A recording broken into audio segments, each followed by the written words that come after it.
Now, we'll see you tomorrow.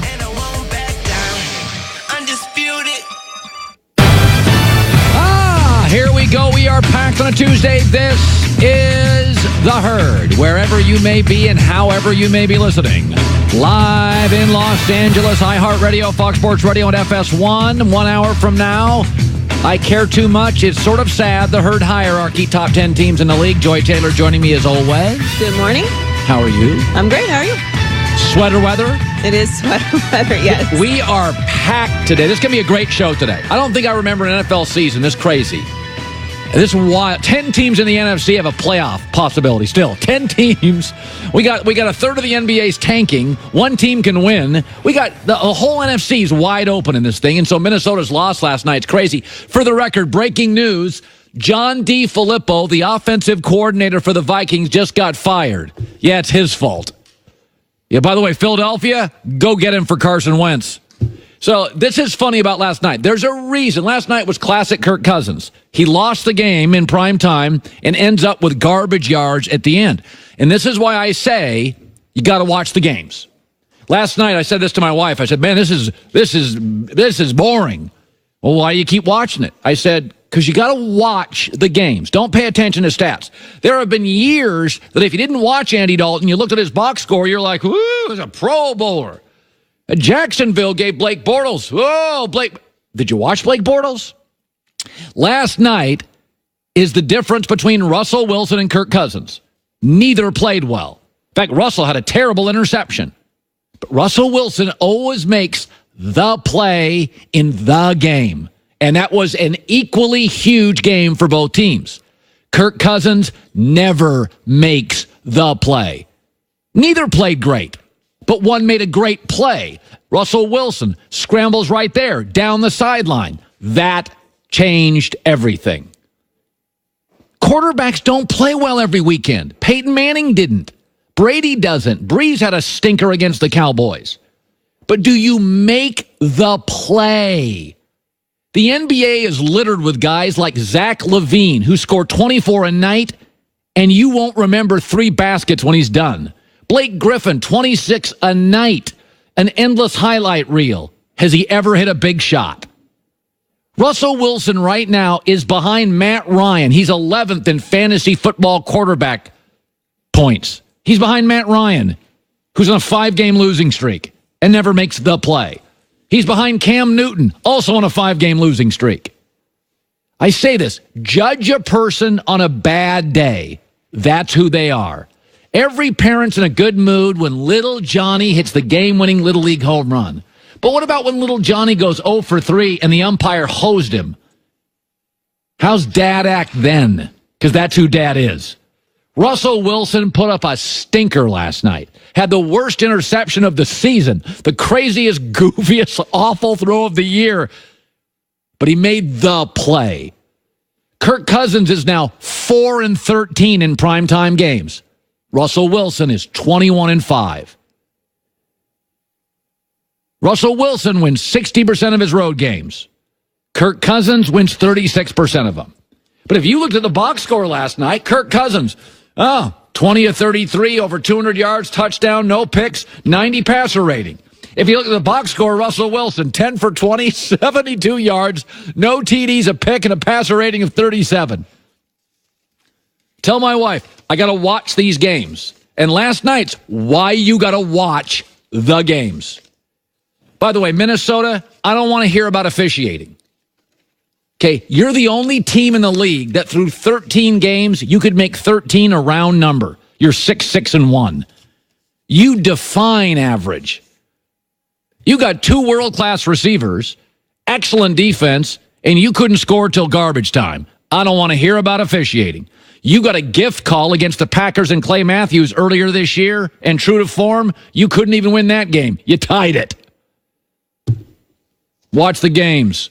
That was a great, classic Russell Wilson game because he stunk, had a terrible pick, but unlike Cousins, made the play. And let me segue to another guy that a lot of people criticize, myself included, but he oftentimes wins close games, Dak Prescott.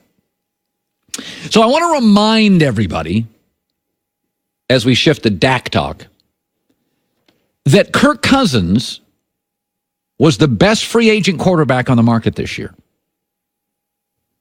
Easily. Was actually outside of maybe, like a Peyton Manning, the best available quarterback in years. And Peyton, by the way, would never have left if Andrew Luck was not going to get drafted. If Andrew Luck was not available out of college, the best quarterback out of college since John Elway, the Colts would have kept Peyton Manning. They wouldn't have moved him. Yeah. Kirk Cousins was the gem of the free agent class. He has 2.5 more years in his contract with the Vikings at $28 million a year. If Minnesota could get out of that contract on the flight home, they would have last night. They'd get out of that thing tomorrow if they could. And they can't. So if you have any doubts about Dak Prescott, let me remind you, and I have been critical of him, he does give you 4 things which are really important things in 2018. Stability at the position. You don't want to be Jacksonville. They've got stability at the position. He's mobile in an era where I do want my quarterbacks. I like him to move around a little. Number 3, he has incredible leadership qualities. And number 4, this is weird, but he wins a lot of close games. I think he's limited 2. I've said before, if you're going to sign him, it better be 18 to 21 million. He needs a lot of help.